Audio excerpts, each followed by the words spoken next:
Blog Talk Radio. Here it comes.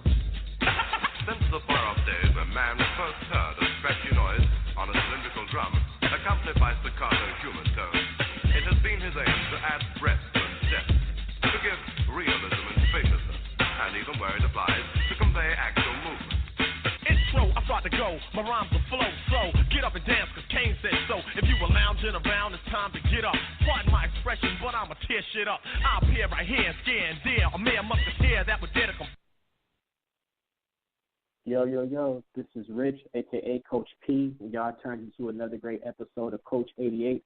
I have another great artist to bring to y'all today. This artist thing is L Dirty AC, straight out of Indianapolis, Indiana. We're here to talk about his new project, Dirty Talk. I want to give y'all this first track off the Dirty Talk project titled That Glow. It's a track that I love, and I know y'all will too. Let me show y'all what he worked with.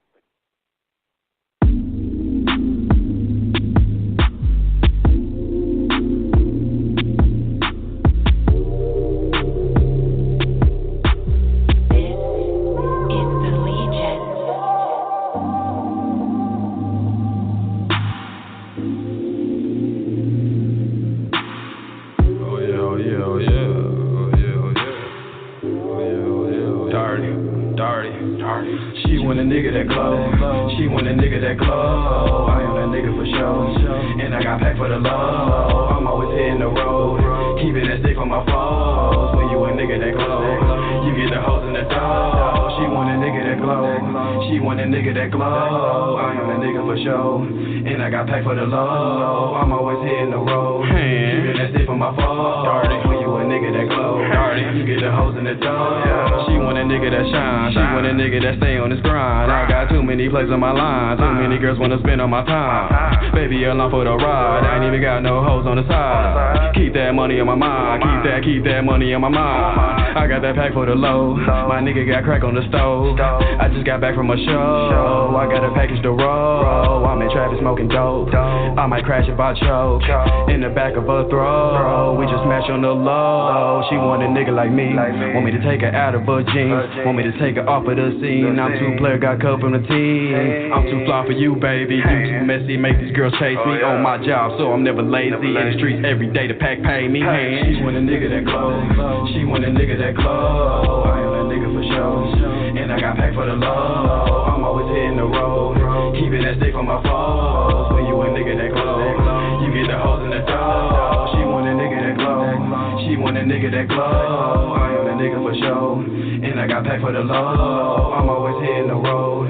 Keeping that stick for my foes. When you a nigga that glow, you get the hoes in the door. Relaxing my mind, shawty. Plotting my moves. I roll this pine, shortly. Don't fuck up my groove. I'm hot to define, scorching. Keep lacing these tunes. Done wasting time, baby. Got too much to lose. Smoking pressure hit me and I got it for the low ski. Hammer like I'm Thor, don't just marvel, keep that low key. Wavy when I shrooms, just give me space, feel like I'm floating. Piffins at the peak, won't see me falling off or sloping. Me and Bay together, ain't no marriage, we're eloping. Digits on the scale, selling bells, I need new things. Racing towards my dreams, got my visions and my hobbies. Vision looking bright, it's only right cause we are glowing. She want a nigga that glow. She want a nigga that glow. I am that nigga for sure. And I got packed for the low. I'm always hitting the road. Keeping that stick for my foes. When you a nigga that glow, you get the hoes in the door. She want a nigga that glow. She want a nigga that glow. I am that nigga for sure. And I got packed for the low. I'm always hitting the road. Keeping that stick for my foes. When you a nigga that glow, you get the hoes in the door.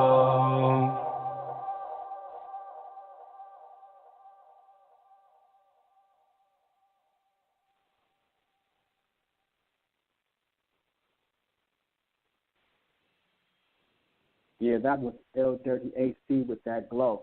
L Dirty, you on? Can you hear me? Yes, sir. What's happening, y'all? That was good, man. How you doing? Doing pretty good. How about yourself? Man, I'm good, man. So what day did the project drop? I want to say it was this Wednesday, right? Yeah, it dropped on Wednesday. It was scheduled to release on Monday, but the servers took till Wednesday to drop it. But, yeah, it finally came out. Yeah, so with the project fresh and out, man, how's the reception been for you?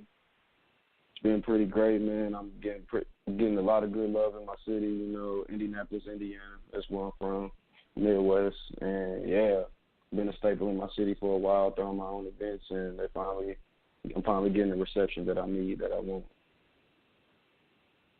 Yeah, so how long has this project been in the works for you? Like for me, my first time I heard you was Dennis Rodman. That was probably at the end of July. Was Dirty Talk in the works at that point? Yes, it was actually Dirty Talk was going to be Dirty World 2. Dirty World I dropped last year. That was my first official album. It's no longer on iTunes and Spotify and all that, but it's on Dat Piff and Spinrilla and other mixtape sites. It was going to be Dirty World 2, but I figured I'm going to wait till I get more buzz around that. I've been working on this album, though, I say since about, last November. I recorded Pull Up. That's on the album. I think that was when I said, okay, about to start, get all these original songs together, put another album out, put some promo behind this one.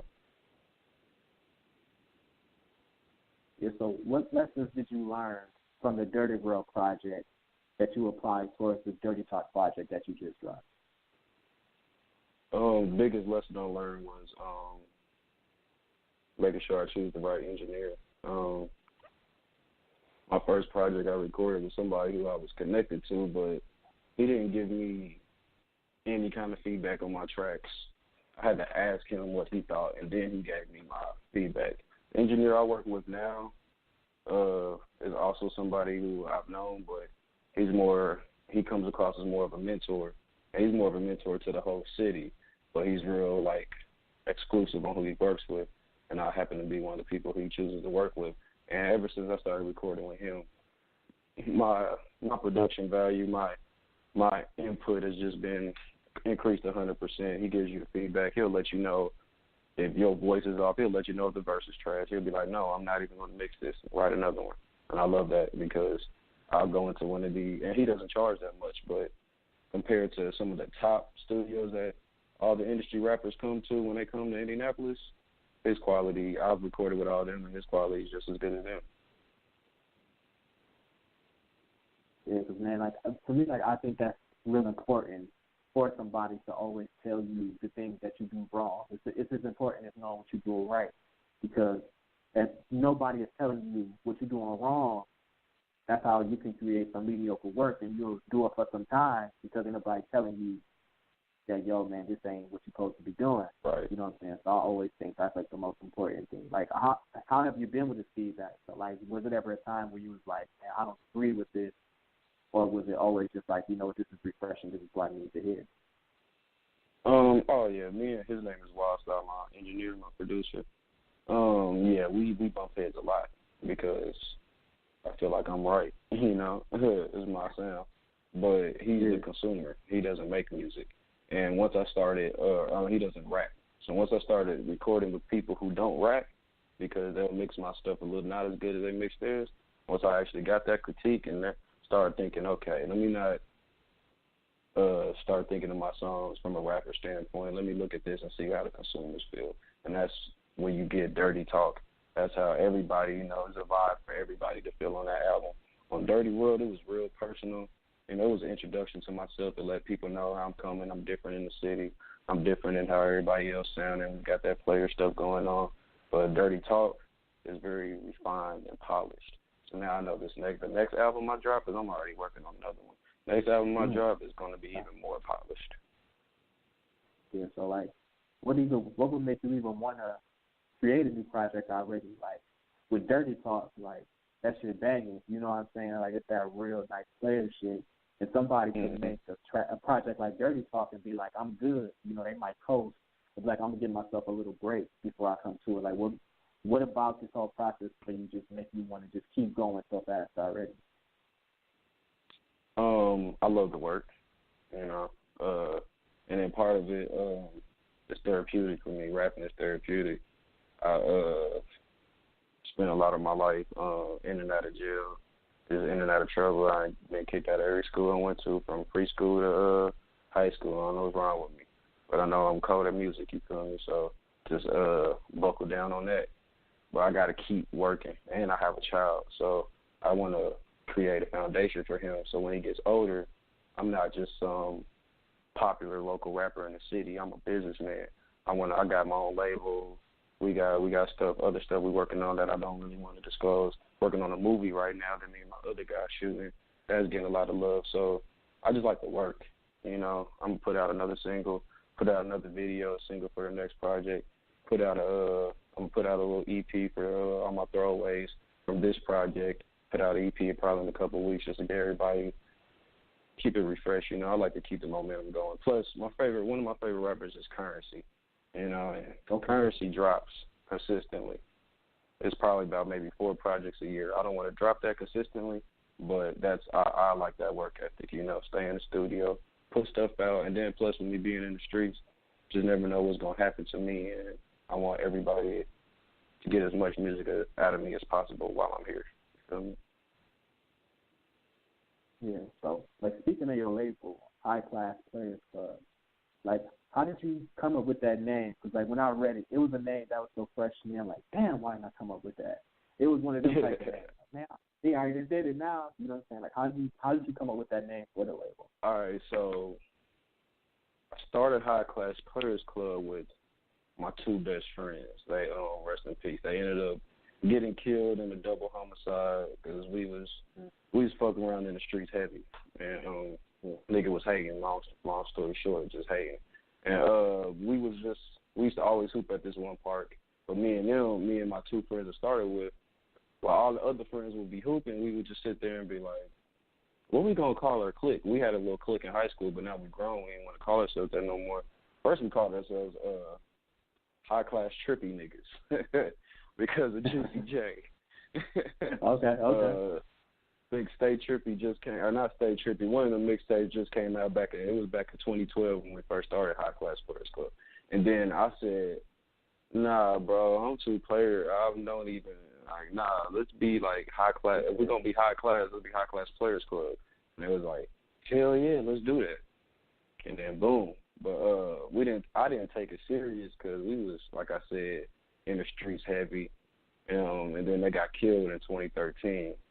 So from in 2013 and now, I went through a little time period where I was even getting in more trouble with the law because I was acting out just mad. My friends gone. And last year, May 1st, 2017, I said, let me stop playing. My son's about a year old. Let me stop playing and decided to make it an LLC. So I'm going to keep my name alive, keep my niggas' name alive through the label, and the city already rocking with me, so let me stop playing. Because the thing about this city is the people who got the most promise end up getting killed, so trying to make sure I change my trajectory and change my path, especially with this boy looking up to me. So what gave you the strength to keep going on after the murder of your friends? Because it's that's something that will make anybody quit. I'm done with this. This ain't even important anymore. What gave you the strength to put all of that energy into the music and the company and really make it something that it is now? I think I get that from, I guess, because back then when they were alive, I didn't take rap serious at all. I mean, I would drop YouTube videos. I freestyle with people, and somebody be like, rap for me. I try to battle, not like battle rap, but I battle somebody at a party or something.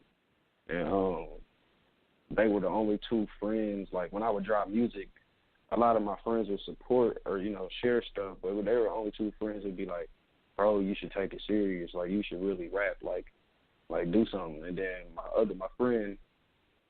One of my friends who died, he was actually very, very smart. Like, he had 2 jobs and was in college and was in the streets. So he was just busy, very busy and very active. But he was actually going to be my producer. And we were going to come out on, some Cool Kid stuff, Mikey Rocks and Chuck English. But, with him just passing, I used that as my motivation because he was in my ear like, bro, do this, bro, you should do that. You should try to go to this open mic. Before I even did a show went to open mics, was confident, all that. I was just like, man, I'm just